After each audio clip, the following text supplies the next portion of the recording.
Welkom by die Ligpunt Kerk podcast. As Ligpunt gemeente is dit ons begeerte om God te verheerlik deur disippels te wees wat disippels maak en 'n kerk te wees wat kerke plant. Geniet hierdie week se preek.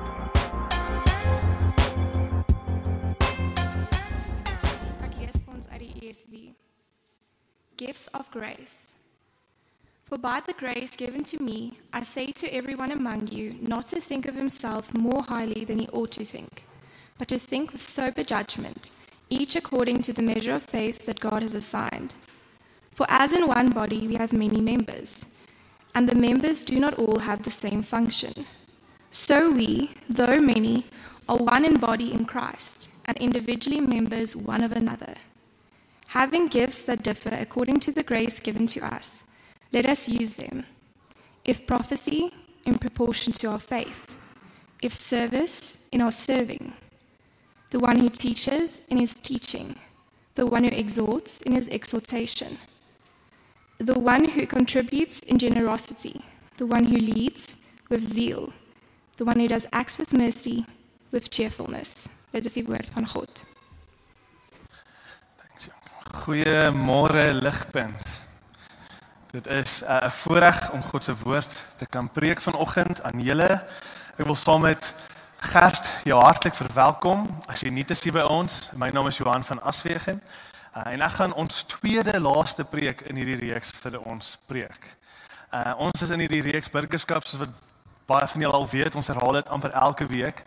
Maar in 'n tydperk waar daar 'n verkiesing is en daar soveel vrese is wat ons harte wil oorneem en wil steel, is ons in 'n reeks wat ons hierdie belangrike waarhede wil onthou van ons hemelse burgerskap. Ons wil onthou die belangrikste waarhede vir gelowiges op aarde, waar ons aandag moet wees. Alhoewel dit voel asof alles om ons verkeerd gaan, is dit die hart van hierdie reeks, is om ons aandag te rig op ons hemelse burgerskap. Ons gaan elke week deur al die gees wat ons reeds na gekyk het. Ek dink is 'n goeie ding om weer te doen vanoggend. So kyk gou weer saam met my. Hierdie is wat ons al behandel het. Enige een van hierdie preke kan opgevang word op ons podcast. Ons het die eerste week gekyk na wat dit beteken om 'n hemelse burger te wees en toe gaan ons deur al die gees. Gebed, getrou, gelowige gesindheid, gewaarsku, ons getuienis. Vanoggend kyk ons na gemeenskap en volgende week kyk ons na gehoorsaam. Elke een van hierdie weke glo ek die Here het met verskeie van ons op verskeie maniere gepraat. En partykeer beweeg ons net so bietjie te vinnig aan en so as al iets hier is wat jou weer tref, is dit goed om te onthou wat God vir jou gesê het en om daarin te lewe en om te werk dalk aan iets of so. En so ja, dis wat ons na gekyk het en is goed vir ons om hierby stil te staan. Vanoggend, soos julle kan sien, kyk ons na gemeenskap. Ons kyk na die punt dat alhoewel ons hemelse burgers is ons nie individue nie. Ons is 'n nasie van burgers, 'n gemeenskap. En so vanoggend se teks gaan dit baie ryk gaan dit vir ons uitpak. Kom ek bid vir ons, dan spring ons in God se woord in. Here, ek weet ons het klaar gebid vanoggend, soveel gebid, maar ons kan nie genoeg bid vir u woord nie. Ons kan nie genoeg bid vir ons harte nie. En so ek vra, kom Heilige Gees en breek ons hart oop met hierdie teks. Daag ons uit, bou ons op en praat met ons. Ontmoet ons waar ons is. Ons bid vir hierdie dinge in Jesus naam alleen. Amen. Ons het so 'n kort tydjie terug gepreek oor Efesiërs 4. Ons het so 'n kort reeks gehad waar ons regtig in diepte gedelf het op wat dit beteken om 'n gemeenskap van gelowiges te wees. Nou, ons kan nie genoeg preek oor wat dit beteken om in gemeenskap te wees nie. Ons lewe in sulke individualistiese samelewing. Ons moet gereeld herinner word dat ons nie individue is nie, maar ons is een liggaam. Maar in al daai preke het ons so gefokus op die rykdom van gemeenskap. Daar's 'n spesifieke element wat ek vanoggend wil uitpak wat ons nog nie soveel aangeraak het nie. En dis die idee van spanwerk. En so ons het 'n kort teks vanoggend, maar dit is so ryk. En dis waar ek wil praat vanoggend, spanwerk. Vanoggend se teks gee vir ons 'n kragtige herinnering van wat dit beteken om ons plekkie in die groter liggaam te vind. Vanoggend se teks vra ons die vraag, dra ek by tot hierdie span? Dra ek by tot hierdie liggaam? Nou in voorbereiding vir die preek het ek op 'n skrikwekkende statistiek afgekom. Daar is al vele studies oor die jare gedoen en dit is nou al algemene kennis dat oor die jare in al die studies dis algemeen aanvaar dat in enige gegewe kerk daar net 15% van die lede werklik aktief betrokke is in hulle tyd, hulle gawes en met hulle geld. Dis algemeen aanvaar. Dis so aanvaar by die kweekskole waar jy teologie swat, sê hulle vir ouens, daar gaan net 15% van mense wees wat jou gaan help met jou werk. Dis so algemeen. 15%. Die studies waarna ek verwys, wys uit 'n algemene beginsel wat ons oral ook raak sien. In die werksplek, eintlik maar in enige gemeenskap, is daar hierdie beginsel wat ons almal van weet, né? Dis die beginsel wat sê 20% van die mense doen 80% van die werk. Dis wat die studies uitwys. Die vraag wat hierdie my laat vra het en wat ek ons vanoggend wil vra is tot watter mate is hierdie waar van ons? Nou as ek eerlik mag wees, wat ek vir julle sê, ek weet Ligpunt is hoër as 15%. Ek weet dit. Ek weet eintlik maar as individu van 'n druppel in die emmer van alles wat aangaan in ons gemeenskap en van alles wat hier gedoen word. Ek weet net 'n bietjie daarvan. Ek weet van 'n bietjie van die opofferings, 'n bietjie van die tyd en die samewerking. Ek weet van net 'n bietjie. En ek weet Ligpunt doen baie meer as die gemiddelde kerk. En ek wil dit sommer hier in die begin sê, ons as 'n leierskap en as 'n span, ons is so dankbaar vir die mense wat God vir ons gegee het en die verskil wat ons maak as kerk. Maar kom ons sê vir argumentsondawe en omdat God se woord ons wil uitdaag vanoggend, kom ons sê ons is 50% betrokkenheid. 50% betrokkenheid. Vanoggend se teks vir ons, is dit goed genoeg? Die teks vanoggend wil ons vra, bereik ons volle potensiaal as 'n liggaam? Ons gaan oor 'n oomblik van nou af so 'n bietjie meer detail ingaan op hierdie prentjie wat die teks vir ons gee oor ons as 'n liggaam, 'n lyf van mense. En ek wil jou net hier per inleiding vra, verbeel jou 50% van jou liggaam doen wat hy moet. 50% van jou liggaam doen wat hy moet. Van ons voel ons ouderdom en daar's 10% van ons liggaam wat nie doen wat hy moet doen nie. En dit is al reeds 'n massiewe beperking. As ons net vir 'n oomblik kyk na die statistiek. As ons sê die gemiddelde kerk het 15% van die liggaam is betrokke. Dis waar vir baie kerke. Dan maak dit vir ons sin dat soveel kerkleiers, pastore, dominees, soveel van hulle is uitgebrand. Dit maak vir ons sin as 15% van die liggaam werk.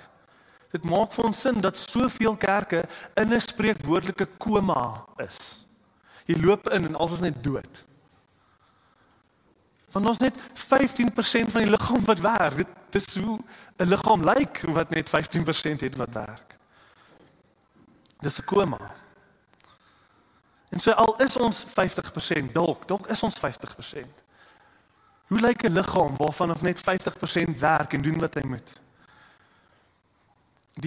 Dit is nie hoe ons die koninkryk kan bou nie. En so vanoggend, soos wat ons kyk na die kenmerk van gemeenskap, wat core is tot ons identiteit as gelowige, wil ons spesifiek ons wil onsself uitdaag. Ons is 'n span. Hoe word ons deel van die span? Hoe dra ons by? Hoe is ons 100% betrokke? Vanoggend uit Romeine 12, net in daai kort verse gaan ons gaan sien gemeenskap is spanwerk en ons het 3 punte vanoggend. Eers, wat breek spanwerk af? Dis waar Paulus begin in vers 3. Wat bou spanwerk op in vers 4 en 5? En hoe word ek deel van die span? Hoe word ek deel van die span? Kom ons spring in. Wat breek spanwerk af? Nog voor Paulus kom by selfs die idee van 'n liggaam of 'n span, spreek hy eers die vyand aan van gemeenskap. Hy sê in vers 3, kyk sommer met julle blaadjies, dit gaan ook opkom. For by the grace given me, I say to everyone among you, not to think of himself more highly than he ought, but to think with sober judgment. Die vyand van gemeenskap is trots. Paulus praat met ons almal. Hy sê, I say to everyone, elke liewe een van ons, want ons elkeen sukkel met trots. En hy sê, trots is wat ons terughou om te doen as gemeenskap, dit waarheen God ons tot roep. John Stott, vinnige kort quote wat ook gaan opkom.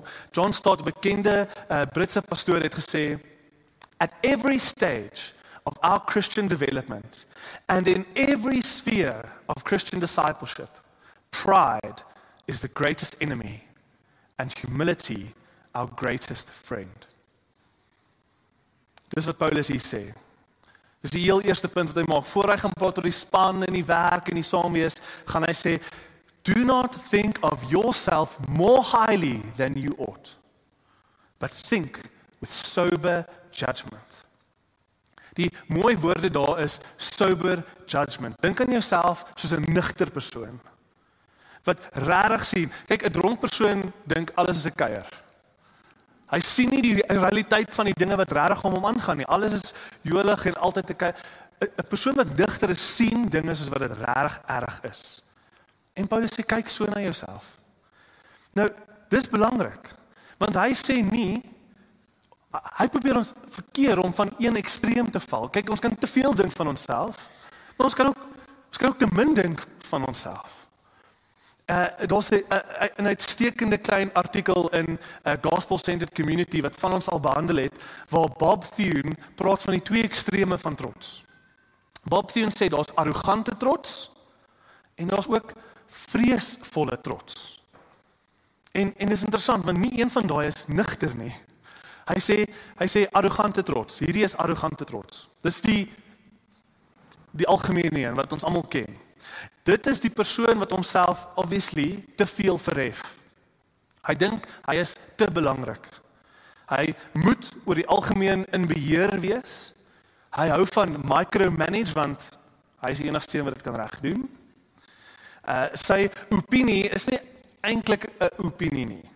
Hy deel en almal gee sy opinie, maar hierdie persoon is eintlik baie omgekrap as die groep nie luister na sy bydrae nie. Hierdie persoon is baie vinnig om ander mense te kritiek en sukkel om kritiek te aanvaar en sy eie foute te erken. Hierdie persoon is meer sensitief as die gemiddelde persoon. Okay, dit is met 'n paar voorbeelde van arrogante trots. Maar die meer subtiele een, die ander ekstreem waarna ons kan val, wat ook nie nugter is nie, is vreesvolle trots. Hierdie persoon is bang en teruggetrokke, maar hierdie persoon is ook die middelpunt van hulle eie wêreld en is net so selfsugtig en net so trots. Hierdie persoon is te bang om te sê wat hy of sy reg dink, want wat gaan ander mense van my sê? Almal is altyd reg, want ek wil niemand offend nie. Om iets dalk te lei of om in iets in te tree en om verantwoordelikheid te vat vir iets, nee, wat as ek misluk? Wat gaan hulle dink van my? Wat as ek misluk? Nee, iemand anders kan daai rol inneem.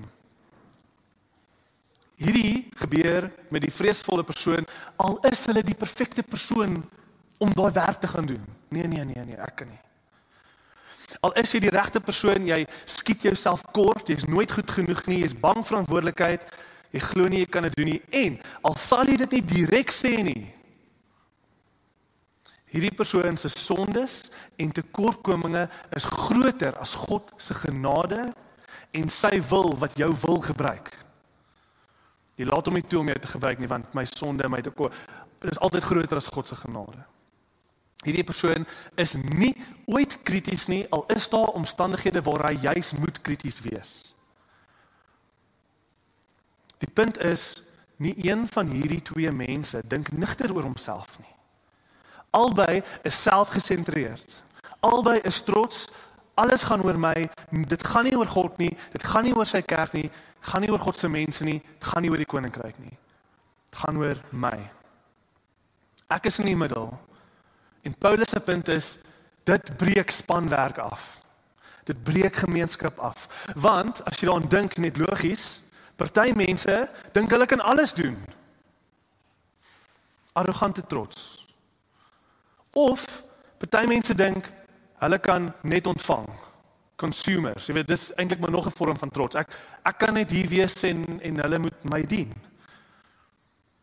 Ander mense dink weer, al is daar 'n duidelike gaping, hulle is so vol vrees, hulle gaan misluk, hulle kry hulle self so jammer, hulle doen nooit iets nie, vreesvolle trots. Die Bybel sê, hierdie is nie nigter nie, hierdie breek spanwerk af. Vanoggend se heel eerste punt wil vir ons sê, waar jy iets kan doen, waar jy iets nie kan doen nie, staan terug.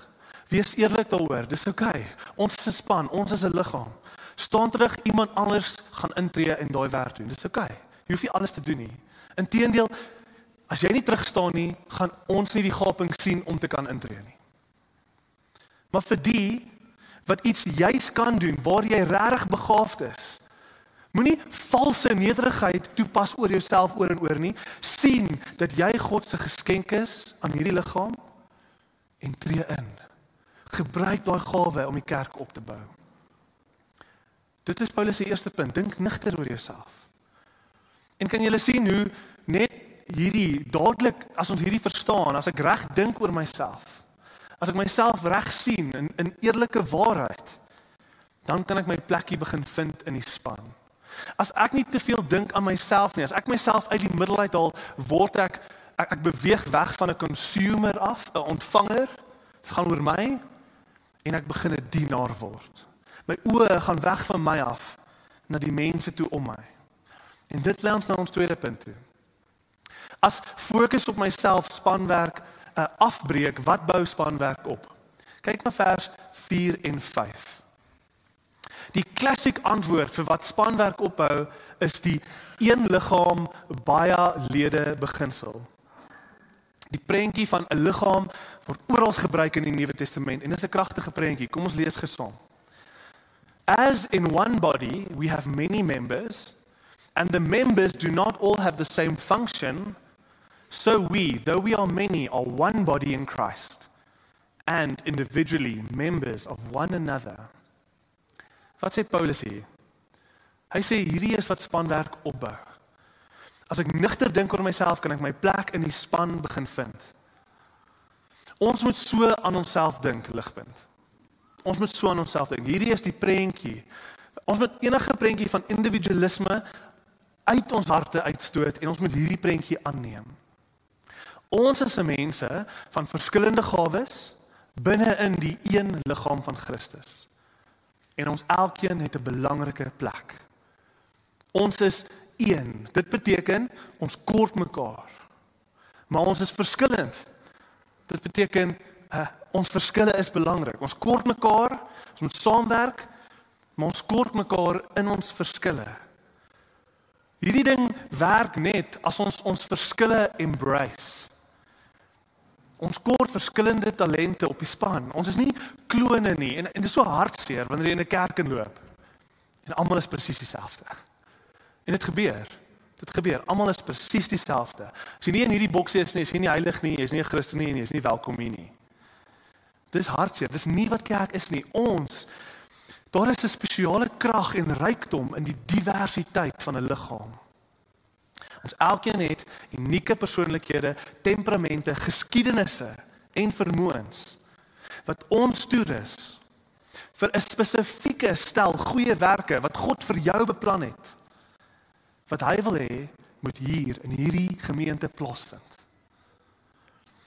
In dieselfde hart wat Paulus hierdie selfde beginsel uitpak in 1 Korintiërs 12 sê hy die volgende. Hy sê, if the whole body were an ear, where would the sense of smell be? But in fact, God has arranged the parts of the body so that every one of them is just as he wanted them to be. Hierdie sê vir ons, God wat soewerein is. Hy sit op die troon, daar val nie 'n swaalkie of 'n muskiet dood sonder dat hy nie in beheer is daarvan nie. Daai almagtige God, Hy het ons kerk perfek saamgestel, soos wat ons hierso sit vanoggend. Hy het dit georden, presies soos wat dit moet lyk, soos wat dit hier is vanoggend. Sodat elke liewe een van julle hier moet wees en hier 'n bydrae kan lewer. Jy is hier vanoggend want jy kan 'n bydrae hier lewer. Onthou 'n classic John F. Kennedy se speech. Ask not what your church can do for you. Ask what you can do for your church. Dis wat hier aangaan. In ander woorde, die liggaam prentjie probeer vir ons sê, ons is 'n span wat saam moet werk. In ons verskille, maar vir een liggaam, vir mekaar. Dit is nie individue nie. Nou, ek het gedink aan 'n prentjie om hierdie te illustreer en toe dink ek aan golf. Ons 'n paar koppe wat nou opgekom het. Dis 'n goeie ding. Dis 'n goeie ding. Dink gou aan golf. Hoe werk golf? Golf is so, elke liewe hou hang van jou af. Elke liewe hou. So, in terme van kerk, Jesus se koninkryk, evangelisasie, die armoede in jou area, jou gesin wat dalk bietjie doodloop, selfs jou stilte tyd wat dalk baie keer sukkel en sonde waarmee jy worstel, alles in jou geloofslewe. Al hierdie goed. As jy 'n golfer is, hang hierdie goed op jou skouers. Jy dra alles. Alles hang van jou af. Al die pressure is op jou, soos wat jy daai stok vashou en fokus op daai balletjie. Daar's niemand anders in jou wêreld nie. Net jy en daai golfballetjie wat nooit reguit wil gaan nie. Hierdie is hoe gelowiges dink aan hulle self. Ons is nie 'n span nie, ons is golfers. Alles land op my skouers. En omdat ons aan onsself dink as golfers, is dit geen wonder dat ons ons voel heeltyd defeated. Die Bybel het so baie om te sê oor joy en rejoice, maar daar's baie min daarvan en baie van ons lewens van ons is so plat geslaan, maar ons is op ons eie. Ons is defeated, ons is oorweldig. Ons kry dit nooit reg nie, niemand bid ooit met ons nie. Verbeel jy vir 'n oomblik. Jou stilte tyd, jou kollega by die werk wat jy al vir lank wil vertel van Jesus, maar jy kry nie die moed nie. Jou familie, jou sonde, die werk in die kerk, die spanne, die gesinne, verbeel jou al daai goed, verbeel jou. Jy het 'n kerk gehad wat saam met jou daai burdens dra. Verbeel jou, imagine jy is deel van 'n span, nie 'n golfer nie, imagine jy het 'n rugby span om jou en jy kan saam met 7 ander ouens skram teen die uitdagings om jou. Die antwoord van vanoggend se preek is ons behoort te kan skram met ons boeties en sissies in hierdie kerk. Want ons is 'n liggaam. Ons is nie golfers nie. Ons behoort die skouers om ons te kan gryp en saam te kan staan teen die koninkryks probleme en werk wat die Here oor ons lewens bring. Ons is God se geskenk aan mekaar om die las ligter te maak en om die werk makliker te maak. En ons moet mekaar in ons lewens innooi. In daai plekke in waar God aan die werk is. Dalk gee hy vir jou 'n unieke bediening, iets wat jy al lank nie kan doen of die krag voor het nie. Ons moet mense innooi. Kom saam met my. Kom ons wees 'n span. Kom ons doen hierdie ding. Kom ons wees goed vir Pretoria en gaan preek Jesus oral waar ons kan. Maar die ander slaggat wat hierdie ook na verwys is, as jy nou dink, daar's 'n rugby span en hulle speel op die veld. Die ander prentjie wat ek ook ons mee wil uitdaag, is dat ons dink baie keer aan onsself, nie as golfers nie, maar dalk dink ons is toeskouers. Daar's 'n game aan die gang op die veld, almal speel, daar skram ouens, hulle werk hulle self dood. Ek's 'n toeskouer. Ek cheer. Go boys. Go boys. Julle kan dit doen. Ek weet dit klink mooi, maar hierdie is eintlik 'n massiewe probleem en dis nie wat die woord sê nie. Die woord sê nie een van ons is toeskouers nie. Ons is nie waarnemers van die werk nie. Ons is nie, daar's die pastoor en 'n paar regte Christene en hulle doen die werk en ons is aan die kantlyn. Dit is nie wat God se woord sê nie. Hierdie is 'n massiewe probleem in kerk. Die mentaliteit dat ek is maar net aan die kant.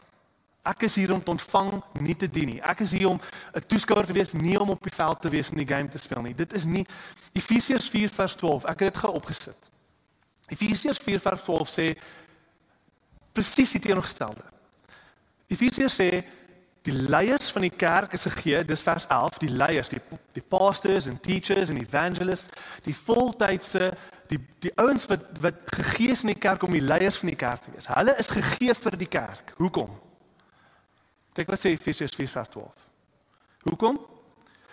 To equip the saints, dis julle, for the work of ministry, for the building up of the body of Christ. Sam Imadi is a black African pastor in Amerika en hy het 'n ongelooflike artikel geskryf, getitel van Efesiërs 4 af. Hy het die artikel getitel Ministry is for the members. Hoor wat sê hy? Lees gesaam met my. Sam sê, for Paul, the ministry of pastors and church leaders is to equip the saints for ministry. Pastors are the supply line, equipping, training, supporting, and encouraging. Church members are the front line, praying, sharing, counseling, evangelizing. Ministry belongs to the members. Dis Efesiërs 4 vers 12. Ligpunt het ons al ooit so aan ons bediening gedink. Ons is saam op die voorste linie van God se koninkrykswerk. Nie aan die kantlyn nie. Die punt is 100% van ons moet op die veld wees. Nie 15% nie, nie 50% nie, 100% van ons moet op die veld wees, besig met een of ander vorm van voorste linie bediening. Praying, sharing, counseling, evangelizing, leading, giving, organizing, serving. 100% van ons moet op die veld wees. Natuurlik, ek verstaan, van ons is ouers, van ons is platgeslaan by ons werk, ons het almal hier verskillende omstandighede, verskillende gawes. Dis presies die punt. Die lading land nie op jou nie, moenie teruggaan en soos 'n golfer dink nie. Dit is okay dat van ons minder doen en van ons meer doen, dis normaal. Maar ons almal moet iets doen. Ons almal moet gee wat ons kan, want ons is almal deel van een liggaam, met verskillende gawes. Ligpunt, daar is genoeg koninkrykswerk, net hier in Pretoria Oos, om ons res van ons lewens besig te hou. Maar, hoe kan ons, sonder die mannekrag, groter droom? Hoe kan ons voelers weier uitgaan met die evangelie, sonder die mannekrag, sonder die hande en die gawes? As ons almal saam op die veld die game speel, 100% van ons, nie net kan ons kerk soveel meer bereik in Pretoria nie, maar daar gaan soveel hande wees, soveel gawes wees, soveel problem solvers wees, die take gaan sommer makliker wees. Daar gaan meer joy wees, ons is nie alleen nie, in ons eie wêreld vasgevang met ons eie probleme nie. Dit gaan ons geloof verdiep en verryk en 'n impak maak vir Jesus in ons stad. Ek het die voorreg gehad om laas jaar of die jaar voorlaas Engeland toe te gaan. En ek het daar vir 'n kerk besoek en ek was vir 3 weke daar, ek het net alles waargeneem in die kerk. En daar het iets uitgestaan wat my regtig verbaas het. Ek het elke dag ingegaan en ek het basies alles bygewoon wat ek kon in hierdie kerk. En elke dag wat ek daar was daar hierdie ou kappel. In hulle 60 dalk, ek weet nie, dalk bietjie ouer. En hulle was elke dag daar. En hulle het net al gesit in die kerk heeldag. En oral waar daar nood was, het hulle ingespring. Daar's soveel die storie lyk anders vir party mense wat jy weet hierdie lewe kom en aftree en so. Die lewe lyk partykeer so dat hulle sit op alleen by die huis en raak suur en bitter en kwaad vir die wêreld, maar hierdie kappel was elke liewe dag in daai kerk gebou sonder om gevra te wees, het hulle net daar gesit. Party daar iets so nederig soos om 'n paar stoele weg te pak. Die ou oom het heeltyd my koppie kom haal en kombuis te gevat. Voor ek geweet het, was daar 'n ongelowige koppel wat nie kerk in geloop het. Hulle het gedink is 'n koffieshop. Hierdie ou oom was reg. Hy het gesê, dis nie 'n koffieshop nie, maar kan ek vir jou bid? Dit was die mooiste ding om te sien, die nederigste klein taakie op sy pos, reg om by te dra, reg om daar te wees, al is dit 'n koppie. Hierdie persoon, hierdie koppel was so bereidwillig en dit het so groot indruk op my gemaak. Ligpunt, die punt van hierdie storie is, en ek wil ons hier los in ons tweede punt, net los met 'n gewigtigheid. Die implikasie van ons as een liggaam is, en wat hierdie ou koppel my geleer het, is dat as ons nie betrokke is nie, as ons nie betrokke is nie, al is dit op iets kleins, as ons nie betrokke is nie, dan is daar tans in hierdie liggaam 'n tekort. Daar is tans in hierdie liggaam 'n limp, 'n been of 'n arm wat nie werk nie. Want jy is nie daar nie. Daar is 'n gewigtigheid wat ons moet voel in hierdie een liggaam prentjie. Dit bring ons na ons derde en laaste punt toe. Johan, ons hoor jou, ons wil ons gawes gebruik, ons wil betrokke raak, maar hoe? Hoe word ek deel van die span? Dankie vir daai goeie vraag. Hoe word ek deel van die span? Vers 6 tot 8. In daai laaste deel sal julle sien, Paulus lys 'n paar spesifieke voorbeelde van gawes en hy sê basies, hier is die gawe, gebruik hom. So kyk gou saam met my na vers 6 tot 8. Having the gifts that differ according to the grace God has given us, let us use them. Dis die klemtoon in die punt. Let us use them. En dan gaan hy deur elkeen. If prophecy in proportion to our faith. If service in our serving. Hoekom herhaal hy die woord 2 keer? Want hy sê basies, doen dit en doen dit goed en doen dit baie. In our teaching, teach. In our exhortation, exhort. In our contribution, contribute generously. In our leading with zeal. Hy sê heeltyd net, doen die ding goed en ten volle. En so, wat is die antwoord op die vraag? Hoe word ek deel van die span? Hoe vind ek my gawe? Die antwoord wat Paulus eintlik hierso sê is, vind jou gawe en gebruik hom tot die beste van jou vermoë. As jy gou kyk na hierdie lysie hierso, hierdie is nie al die gawes wat bestaan nie. As ons 1 Korintiërs 12 se gawes bysit, selfs dan word dit breër. En as ons net kyk na die koninkryk en die geskiedenis van die kerk, is die lysie selfs breër as dit. Daar's geen tekort aan die unieke gawes wat God gee vir die liggaam nie. Maar oor die algemeen kan ons die gawes opbreek in 3 kategorieë. Kyk gou saam met my.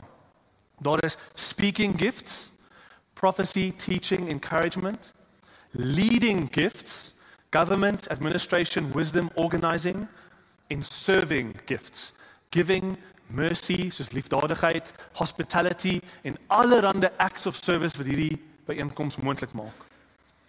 Kom ek praat gou vandag oor profesie, want dis iets wat almal altyd 'n vraag oor het. Wat is profesie? Nuwe Testament profesie is baie meer 'n tipe van 'n prediking as wat dit 'n spesiale, geïnspireerde boodskap is wat God gee oor die toekoms. Dis nie Nuwe Testament profesie nie. Profesie is baie meer soos hierdie, soos prediking. Die profeet word hier beveel om te profeteer in proportion to our faith. Die Grieks lees letterlik, hy mag net profeteer volgens die standaard van ons reeds vasgestelde geloof. Dit beteken, Paulus sê vir die profeet, hy mag nie 'n woord deel op 'n manier wat enigstens teenstrydig is met God se woord nie. Dit stem ooreen wat ons sien in profete reg deur die Bybel. 'n Profeet in die Ou en Nuwe Testament is iemand wat gaan na God se woord toe, bidend die Here soek daar en teruggaan met daai woord en dit gaan preek aan God se mense. Gaan kyk na al die profetiese boeke. Daai boeke wat jy daai het, dis preke. Minor prophets, Jona, dis preke wat hulle preek. Dit is wat profesie is. Dis iemand wat gaan bid oor God se woord en dit op 'n manier skerp, soos 'n tweesnydende swaard oordra aan God se mense. Dis hoekom vir baie van ons hier op 'n Sondagoggend die woord so kan sny. Dis hoekom dit baie keer voel asof die God se woord met jou praat en met niemand anders nie. Want prediking het 'n profetiese element daaraan. Nou sonder om daar vas te hak, dis profesie. Die punt van al hierdie kategorieë, gooi gou weer daai lys op asseblief Karel. Die punt van al hierdie voorbeelde is letterlik dat daar vir elke liewe een van ons 'n plekkie is waar ons kan bydra. Nie een van hierdie goeders is meer belangrik as die ander ene nie. Sonder een val die hele liggaam plat. Dit is waar vir ons. Sonder koffiespanne, gasvryheid, musiek, stoele, klank, ligprentjies, die admin wat al hierdie moontlik maak. Sonder al daai goed sal niemand hier gesit het om God se woord te kon luister nie. Ek sou hier op my eie gestaan het. Nuwe mense in ons kerk sal nie so gemaklik voel as daar nie mense is wat warm en verwelkomend is teenoor hulle nie. Sonder die kenners, daar's 'n gift hierso wat sê leaders, lead with zeal. Daar's leiers wat week in en week uit hulle tyd en gawes opoffer vir gesinne. Daar's leiers wat in die besigheidswêreld hulle kennis en wysheid gebring het na ons kerk toe en oor die jare ons gekeer het van 100 verkeerde besluite wat ons kon gemaak het. Maar dankie tog, hulle was daar. En God het hulle gawes, hulle plek, hulle vermoëns gebruik om ons te beskerm. Kyk gou na the one who exhorts. Dit is eintlik my encouragement, nee? Exhortation is, jy kan dit doen, jy's okay. Dit is die gawe van bemoediging. Die Griekse woord parakleo is ook gebruik vir die Heilige Gees. En dit beteken eintlik, hierdie woord, die gawe beteken om langs aan iemand te kom en om hulle 'n hupstootjie te gee, te bemoedig, jy kan dit doen. Onder hierdie kategorie vind ons meeste van wat ons berading sou noem. Maar dit is nie net noodwendig opgeleide beraders nie. Hierdie tipe gawe is wat ons vind in ons kerk wanneer daar op 'n organiese manier, oral om ons is daar organiese gesprekke wat heeltyd plaasvind en daar's mense met die gawe, hulle gee net heeltyd goeie raad. Hulle ondersteun mense in moeilike tye. Dit gebeur sonder dat enigiemand weet daarvan. Hulle bid saam met mense, hulle spoor mense aan om vas te hou aan die evangelie, hulle spoor ander aan om op te hou met sonde. Hulle is net heeltyd daar. Party van hulle luister net met 'n oor. Hulle is net 'n oor vir iemand wat seer is of te mekaar is. So min mense weet van hierdie gawe. Dit gebeur so organies in ons midde, in persoonlike koffies. Ek wil net vir julle sê dankie vir wat julle doen en die gesprekke wat julle het met mense. En ek wil ook net sê, ons kerk sou so arm gewees het as dit nie vir julle was nie. Ons kort nog exhorters, nog encouragers. Dit is so 'n mooi en organiese ding wat plaasvind. Kyk gou na the one who contributes. Paulus sê, the one who contributes must do so with generosity. Wat sê hy? Hy sê, van ons voel nie ons het 'n gawe nie, maar ons het 'n groot bankrekening. Dis wat hy sê. Jy het 'n groot bankrekening. En daai bankrekening is nie sodat jou geld kan rente opdoen nie. Dis nie hoekom jy 'n groot bankrekening gekry het nie. Jou gawe is generosity. Jou gawe is die vermoë om baie te kan gee, meer as meeste mense. En ek wil ook daar dankie sê, want ons sou nie hier gesit het as dit nie vir hierdie gawe was nie. En dan natuurlik mercy, liefdadigheid, hierdie idee van om uit te reik na die wat in nood is. Daar is soveel wat aan die gang is in ons gemeenskap. En soveel harte wat aan die brand is vir armes, weeshuiskinders, die babahuis, weduwees, die diakens, die vleerbediening, die tutoringbediening. Al hierdie goeders is die gawe van liefdadigheid. Ek noem hierdie goeders en ek noem net 'n paar en ek het nie eers tyd nie, ek weet my tyd is min, maar ek noem hierdie goeders want ek wil net weer die punt maak, daar is 'n plekkie vir elke liewe een van ons. Daar is 'n plekkie vir elke liewe een van ons. En, weet jy wat? So goed soos wat dit gaan in baie van die bedieninge, ek hoor gereeld mense sê, ek is moeg.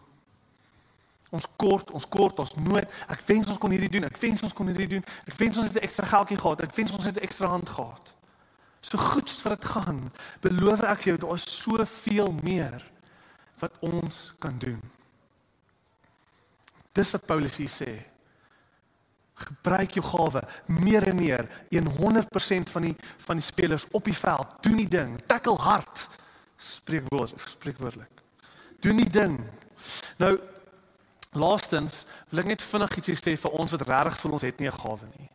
Hoe vind ek my gawe? Ek wil net sê, eerstens, vra jouself net 'n paar vrae. Hoe vind ek my gawe? Vra jouself net, watter soort bediening vind ek bevredigend? Watter tipe bediening praat met my hart? Waar sien ek 'n plek waar ek 'n bydrae kan lewer? Hierdie is 'n interessante een. Watter probleme merk jy op in ons kerk? Daar's probleme, ek beloof vir jou. Watter probleme dink jy dalk ons is bietjie ongeorganiseerd? Dink jy daar's meer mense wat gebed nodig het? Dink jy enige gaping wat jy sien? As jou hart sensitief is en jy sien 'n gaping wat niemand anders sien nie, beteken dit heel moontlik daar lê 'n gawe daar wat iemand anders sien, niemand se gawe wat jy het.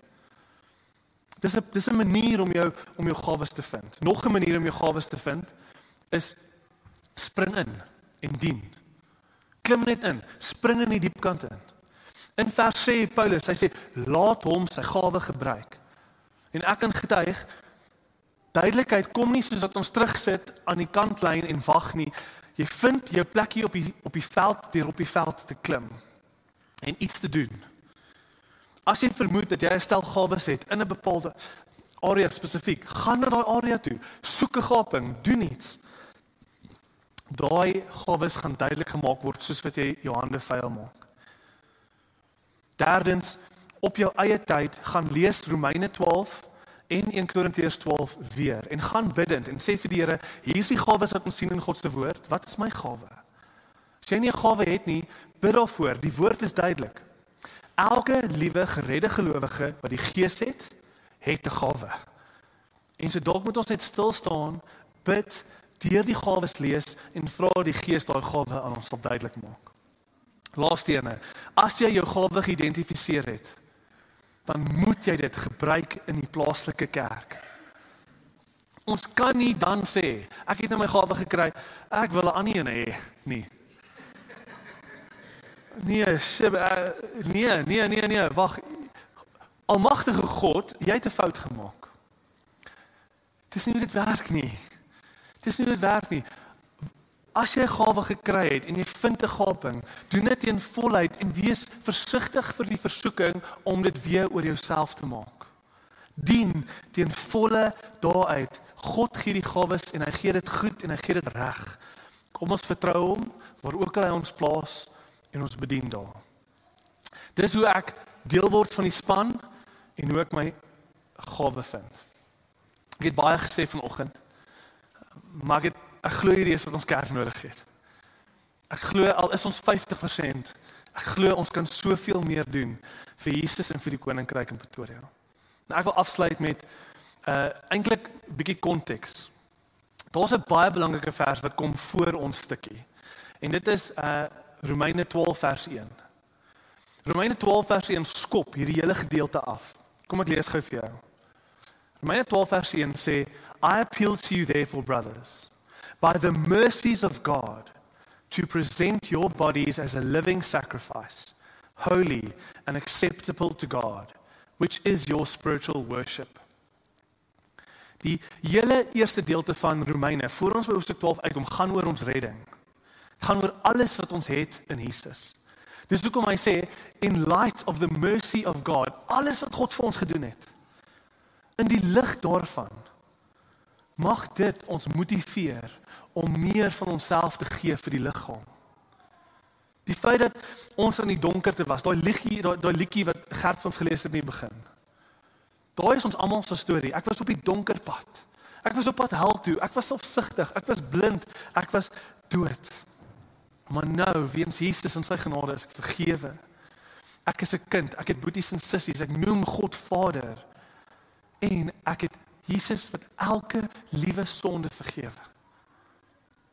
My sondes van my verlede, sondes in my hede en sondes in my toekoms. Hy het alles vir my gedoen om my te maak wie ek vandag is. In die lig daarvan sê Paulus, gee terug aan Jesus wat hy verdien en hy verdien alles. Hy verdien alles. Ek sluit af met Paulus se woorde. So weer vir ons Romeine 12 vers 1 op. I appeal to you therefore, ligpunt, by the mercies of God, present your bodies as a living sacrifice, holy and acceptable to God, which is your spiritual worship. Hierdie is God se woord. Kom ons bid saam.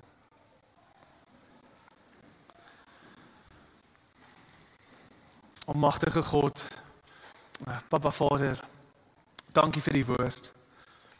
Ons weet, Vader, daar is so veel wat ons nog kan doen. Ons kort net die gawes. En Vader, vanoggend is bemoedigend, want u woord sê, die gawes is hier. Dit sit vandag hier, in stoele voor my. Al die gawes wat ons nodig het, is hier, in hierdie gebou vanoggend. Heilige Gees, kom en werk in ons midde. Praat spesifiek met elke liewe een van ons en sê vir ons wat ons gawe is en hoe ons 'n bydrae kan maak. Nie vir onsself nie om 'n naam te maak nie, maar Vader vir u, om dankie te sê vir dit wat u vir ons gedoen het en sodat ons die koninkryk kan bou. Sodat ons soveel verlore siele saam met ons kan vat. Hierdie is ons gebed vanoggend. Ons bid hierdie dinge in Jesus naam alleen. Amen. Amen. Ons gaan nou in 'n tyd van nagmaal in. En ek wil sommer nou al vra, as daar mense is naby aan die tafels, kan julle solank die broodjies oopmaak, terwyl ek die nagmaal vir ons verduidelik, sodat dit reg is vir ons. Vanoggend is die nagmaal 'n pragtige simbool van wat Jesus vir ons gedoen het. Die brood gebreek, verwys na Jesus se gebroke liggaam, die wraak, die toorn van God het op hom geland, dit moes op ons geland het. Die spies het deur sy vlees gesteek. Hy was vasgespijker, sy liggaam was gebroken vir ons aan die kruis. Die wyn verwys na sy bloed, wat gevloei het om al ons sondes weg te vat. Die nagmaal is ons wat nader kom en ons onthou hierdie verbond, hierdie belofte vir ewige vergifnis wat God met ons gesluit het. Maar die pragtige ding wat die Bybel ook duidelik maak van die nagmaal is, dis hierdie bloed wat ons bind aan mekaar.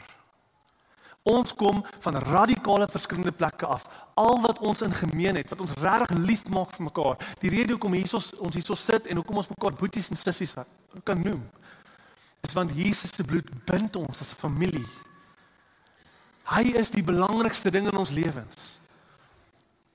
En saam verbind ons dit as 'n liggaam in Christus. En so vanoggend wil ons al daai waarhede onthou en die nagmaal inneem en weer daai vergifnis aanvaar. Nou vir wie is die nagmaal? God se woord is duidelik. Die nagmaal gaan oor versoening, dit gaan oor vergifnis. En so, as jy vanoggend nog nie Jesus se versoening aanvaar het nie, as jy nie 'n gelowige is nie, dan is die nagmaal nie vir jou nie. Maar die wonderlike ding van God se genade is jy kan vanoggend hierdie geleentheid gebruik om na die nagmaal toe te kom met 'n bekerende hart wat sê ek soek vir Jesus. Ek soek sy liggaam gebroken namens my, ek soek sy bloed wat al my sondes wegvee. As jy met daai bekerende hart wil kom vanoggend, mag jy met liefde saam met ons nagmaal gebruik. Maar die nagmaal daag ons as gelowiges ook uit. Die nagmaal sê ondersoek jouself in 1 Korintiërs. 1 Korintiërs 11 sê ondersoek jouself. 1 Korintiërs 10 ondersoek jouself. Ons kort tyd om ons harte te ondersoek, want as daar sonde is in jou lewe, sonde, ons almal sondig, maar ek praat van sonde wat jou nou regtig tuister. Sonde wat jy nie kan laat vangaan nie of jy soek dit. As daar sonde is wat jy moet bekeer, moet jy jou hart voorberei vir die nagmaal deur te sê ek is jammer Here, ek soek dit nie, ek wil daai sonde uit my lewe uit hê. Vergewe my, ek gaan nie opstaan en ek gaan nie meer daai sonde pleeg nie. Ek gaan met nuwe ywer beklei teen daai sonde. Maar ook hoe kan ons kom na die tafel toe wat gaan oor vergifnis, maar daar's dalk 'n boetie of 'n sussie hier wat ons nie kan vergewe nie. Die nagmaal roep ons ook om te vergewe. Vergewe soos Jesus jou vergewe. As 'n boetie of 'n sussie iets teen jou gedoen het, dan roep die nagmaal jou om hulle te gaan vergewe. En as jy nie kan nie, as jou hart hard voel of kwaad voel, dan kort jy nog tyd, dan is die nagmaal nie vir jou vanoggend nie. Dit alles gesê, ons kort tyd om ons harte voor te berei. En so ek gaan nou 'n oomblik van stilte gee vir ons om te bid. Om ons harte te ondersoek. Is daar sonde wat moet bekeer? Is daar iemand wat ek moet vergewe? Wil ek my hart vir Jesus gee? Wil ek net weer dankie sê, want ek waardeer weer opnuut die evangelie. Ek gaan 'n oomblik van stilte gee, en op jou eie tyd, wanneer jy reg is, wil ek jou vra, gaan kry vir jou druiwesap, wyn of brood. En dan wil ek vra, kan jy vashou daaraan en weer gaan sit en dit nie gebruik tot ek sê ons is reg nie, want ek wil eintlik hê vanoggend ons moet dit saam gebruik. As een liggaam, boeties en sissies vir mekaar, wil ek hê ons moet saam die nagmaal geniet en saam opnuut die vergifnis onthou wat ons sin is in Jesus. Kom ons bid saam in stilte en wanneer jy reg is, gaan kry vir jou die elemente. Vir meer inligting oor Ligpunt Kerk, besoek gerus ons webwerf op www.ligpunt.com of kontak ons gerus by info@ligpunt.com.